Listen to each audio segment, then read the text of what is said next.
Magandang araw, Pilipinas! Ito ang Valiente News hatid sa inyo ng Office of the Vice President.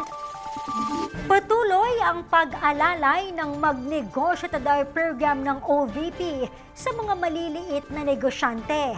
Kabilang sa mga naging benepisyaryo nito ang ating mga kababayan mula Leyte. Ang kanilang kwento, tunghayan natin sa ulat ni Maribeth Adlawan. Patuloy na binibigyang prioridad ng Office of the Vice President, Eastern Visayas Satellite Office, ang pag-aalalay sa mga maliliit na negosyante sa pamamagitan ng Magnegosyo Taday program. Kabilang sa mga naging benepisyaryo ng programa, si Nanay Eleanor ng Barangay Arado, Bayan ng Burauen, Leyte. Ang kanyang paninda, ilan sa mga paboritong candy noong dekada 80, tulad ng manamis-namis na bukayo, tira-tira at kamote candy. Kwento sa amin ng nanay, naging daan ang 15,000 pesos na puhunan upang makabili siya ng karagdagang paninda at maitaguyod ang kanyang pamilya. Nandiyan pa rin. Meron pa rin na titira.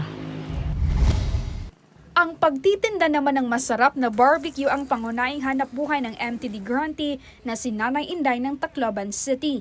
Anya, kahit nakakapagod, maaga pa rin nagsisimula ang kanyang araw upang maihanda ang kanyang mga panindang inihaw. Masaya naman niyang ikinuwento sa amin na mas napalago pa niya ang kanyang munting negosyo. Nadagdagan yung puhunan ko. Dati namumuhunan ako ng 5,000, mga 4,000 plus. Ngayon umaabot na ng mahigit 10,000, umaabot na ng 12,000 yung puhunan ko. Puno kasi yan.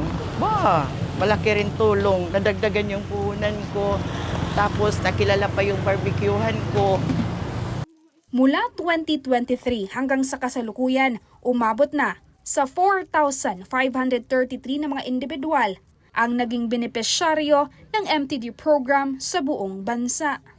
Mula dito sa Tacloban City, ako si Maribeth Adlawan, lahat para sa Diyos, bayan at pamilyang Pilipino. Valiente News. Marami pang mga balita ang dapat abangan dito lamang sa Valiente News. Ako si Claudette Loreto. Mahalin natin ang Pilipinas. Maraming salamat.